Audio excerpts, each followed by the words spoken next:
Wala na si Romualdez! Wala na si Romualdez! Nakita niyo ang pwersa natin? Natakot siya, makinig kayo! Makinig na mabuti.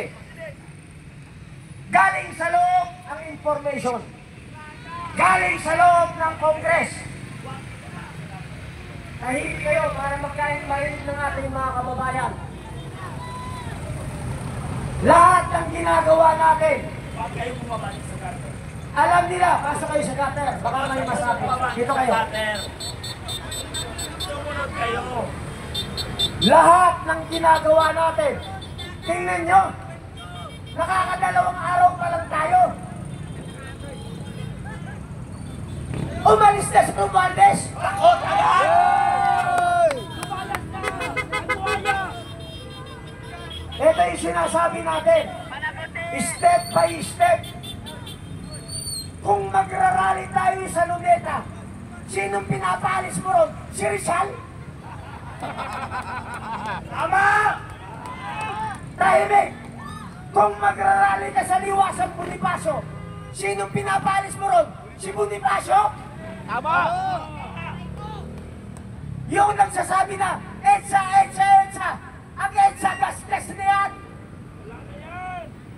Ang galaw ngayon, pupuntahan natin kung sino muna yung unang kalaban.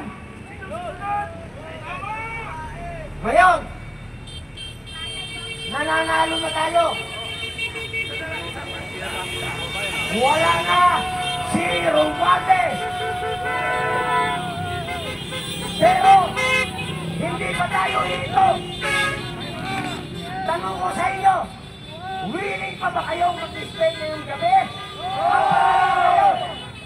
Magparami pa tayo, tahimik. Tayo ay nagpapasalamat sa ating mga kapatid na kapulisan. Tayo ay nagpapasalamat sa ating mga legislative guard. Kung kami ngayon nakakapagsalita ng mga mura, ng hingmanghang na salita, dahil yun ay sa galit na nasa aming damdamin. Maraming salamat sa ating mga kapulisan. Bakit hindi tayo aalis? Makinig kayo. Bakit hindi tayo aalis? Dahil nanalo tayo ito, meron pa tayong kasunod na laban. Iisa-isahin natin sila. Iisa-isahin natin sila. Umabot lang tayo rito, kahit hindi 1 milyon. Kahit 10,000 lang. Kahit 10,000. Magpapaalam tayo sa mga kapatid natin sa pulisan at sa legislative grant. Babahayan natin yung loob mo yan. Tama! Yan ay sa akin. Tama! Pera natin yan. Tama! Bahay natin yan. Tama! Lahat ng pupuntahan nating lugar, babahayan natin. Tama!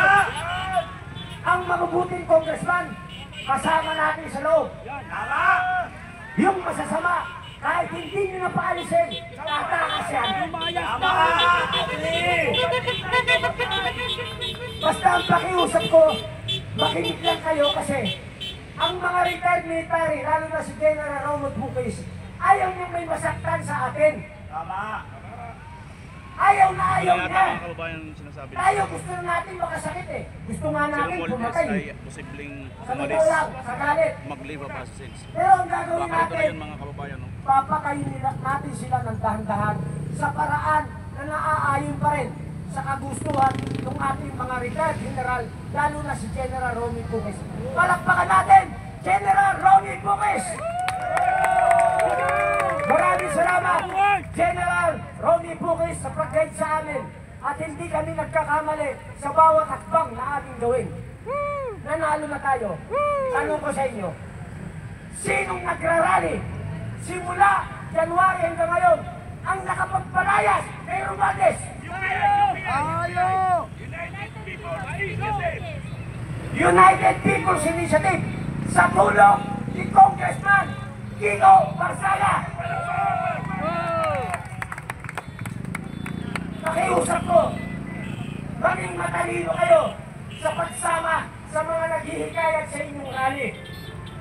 Kilala naman ako ng karamihan sa inyo. Tayo rin ang nakapagpatigil ng unconstitutional lockdown.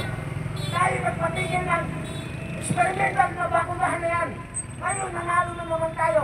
Kanino kayo sasama? Sayo! Kay General Ronnie Puget. Sa United People's Initiative. Tayo lang ang nagrarally na walang permit. Yes! Ito dapat yung maintindihan. Pag sumama kayo sa United People's Initiative, may batas na yan. At A6735, kahit hindi ka kumuha ng permit, basta nasa Freedom Park ka. Yes.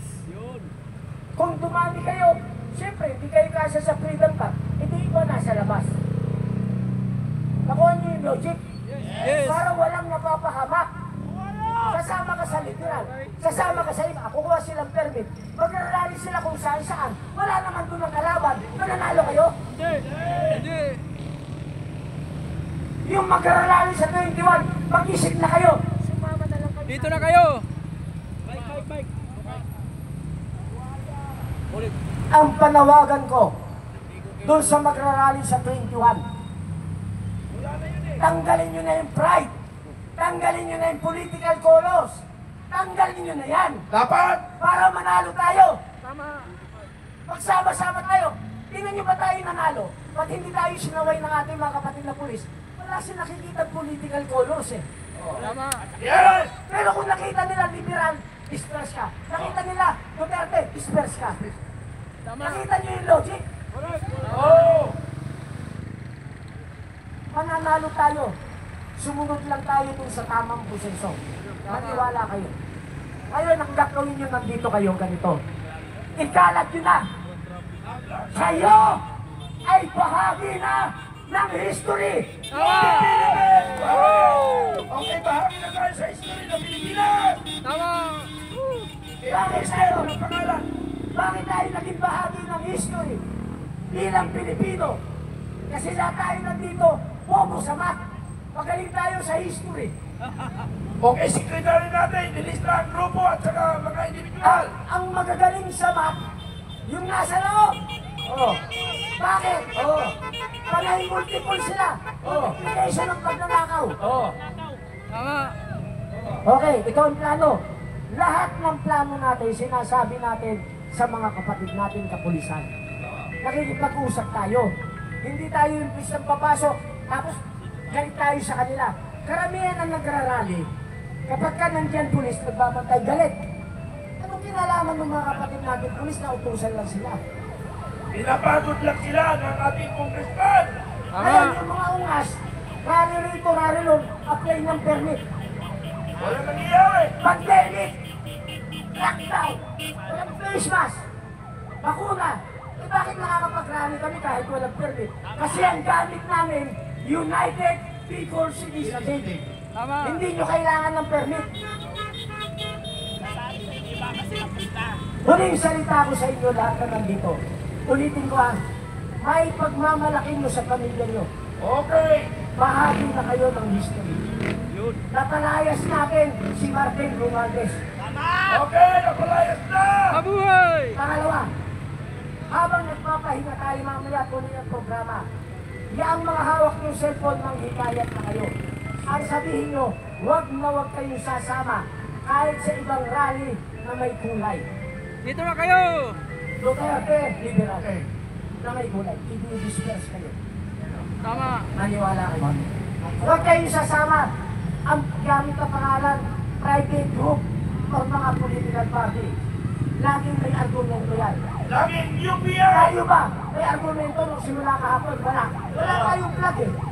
Ang bitbit natin, United People's Initiative. Doon lang tayo mananalo.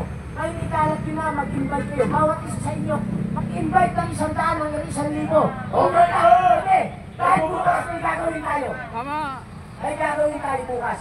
Ayun na yun! Maraming salamat sa inyo. Captain! On behalf ni General Robbie Puris, kami po ay nagpapasalamat ni Colonel Mitran. Maraming salamat sa inyo. Dito tayo. At may gagawin pa tayo. Ipapanalo natin ang laban. Mabuhay! Palakpak yung Ikating Baleros! Palakpakan mga kababayan! Palakpak yung Ikating Baleros! So, pagparami tayo ng magparami, bukas may gagawin pa tayo. O baka mamayang gabi, tapos mo na yung gagawin natin gabi. Dahil tapos na ang laban, Mabuhay! ay susunod tayo na laban. Mas malaki ang laban ito. Hindi na kailangan natin ng malaking pwersa rin para panibagong panalo ito. Ito, baka may iba may sasabihin na naman kay Miss Vivian. Si Miss Vivian, inimbitahan yan, napakinggan niya yung panawagan. Ano yung panawagan kagabi? Kahit anong political colors, punta ka rito. Pumunta si Miss Vivian. Wala siyang daladalang political color. Matagal na natin siyang kaibigan, nagmamahal siya sa bayan. Miss Vivian. Mabuhay! Maraming salamat po. Ito na po yung panahon na talagang hinihintay natin. Kaya pumunta na po kayo rito sa batasan. Dahil kung hindi mangyayari ngayon, kailan pa? Hindi ba? At huwag na tayong umasa. Ayun, wala na daw si Romualdez. Mabuhay! Mabuhay! Daming sakripisyo dito! Pagsama-sama sa pangunguna ni Retired General Bukis! Mabuhay po ang dalawang araw nating pagsama-sama dito! Tama! Okay, so ngayon, sino ba ang susunod? Dahil hindi lang naman siya, hindi po ba? Okay, so ako, nag-iimbita lang po tayo sa mga kailangan dumami po tayo dito para maipakita natin. Tigilan natin, syempre, tigilan natin ang politika. Everyone is welcome here. Lahat po ng ayaw ng korupsyon. Ipakita na po natin ngayon. Ipakita na po natin ngayon. Kaya, lahat po kayong welcome, wala pong kulay dito.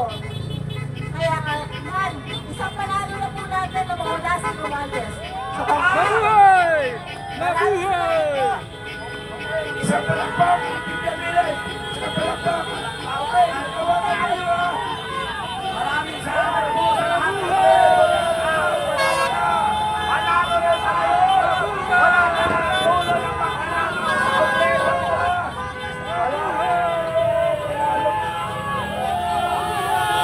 Isang panalo na! Okay, makinig mo na, makinig! Mayroon pa tayong susunod na laban na mas malakas-lakas sa pwersa. Kailangan natin ng pwersa. Kailangan manawagan tayo. Mabuhay! Ang ating mga social media, mga vlog natin, isip natin para lalo tayo tumami at may susunod tayong laban at malakas. At kinakailangan malakas ang ating mga paa tayo malayo-layo ang ating lalakarin. Ito ay pag-uusapan ngayon. At para sumunod ang ating susunod na laban at inaasahan natin na isang kakitable. Pero hinihiling ko, mayroon tayong sekretary. We are part now of the Philippine history na napatranslate natin ang isang buhaya na Congressman Romualdez. Okay, next speaker. Mabuhay! Okay, patuloy pa rin po.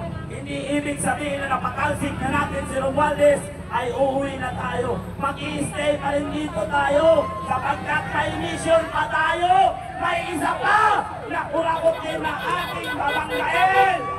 Magsama-sama tayo. Ano man ang kulay mo, anong politiko mo, magsama-sama tayo. Magkaisa tayo para ayusin natin ang ating inang bayan. Maraming salamat po sa pangunguna ni Retired General Bukis dahil sa pangunguna niya na patanggal natin si Martin Romualdez bilang Speaker of the House.